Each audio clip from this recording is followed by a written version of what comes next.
আজকের আমাদের টপিক হচ্ছে সোলার সিস্টেম। প্রথম কোশ্চেন হলো, সৌরজগতের মধ্যে বৃহত্তম গ্রহ কোনটি?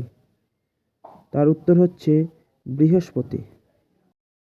2 নম্বরে রয়েছে বৃহত্তম উপগ্রহ, সেটা হচ্ছে গ্যানিমিড, যেটি হচ্ছে বৃহস্পতির উপগ্রহ। তারপরে রয়েছে 3 নম্বরে নীল গ্রহ। নীল গ্রহ আমরা বলতে বুঝি পৃথিবীকে, কারণ হচ্ছে পৃথিবীতে জলের প্রাচুর্য অনেক, প্রায় 71%। 4 নম্বরে রয়েছে সবুজ গ্রহ। সবুজ গ্রহ বলতে আমরা বুঝি ইউরেনাস। ইউরেনাস হচ্ছে সৌরজগতের সবুজ গ্রহ। 5 নম্বরে রয়েছে উজ্জ্বলতম গ্রহ, সেটা হচ্ছে শুক্র। শুক্রকেও কিন্তু হটেস্ট গ্রহ বলা হয়, অর্থাৎ গরম গ্রহ বলা হয়। তারপরে রয়েছে সন্ধ্যা তারা কোন গ্রহকে বলে? সেটা হচ্ছে শুক্র। তারপরে রয়েছে 7 নম্বরে নাল গ্রহ। নাল গ্রহ বলা হয় মঙ্গল গ্রহকে। তারপরে রয়েছে 8 নম্বরে ক্ষুদ্রতম গ্রহ। ক্ষুদ্রতম গ্রহ হচ্ছে বুধ।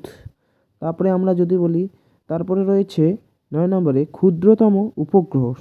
ক্ষুদ্রতম উপগ্রহ হচ্ছে ডিমোস। ডিমোস যেটা হচ্ছে মঙ্গল গ্রহে দেখা যায়, হ্যাঁ, মঙ্গল গ্রহের উপগ্রহ। 10 নম্বরে রয়েছে সবচেয়ে বেশি ঘনত্ব গ্রহ কোনটি? সেটা হচ্ছে পৃথিবী, অর্থাৎ পৃথিবী গ্রহ, যেখানে মানুষ বসবাস করে।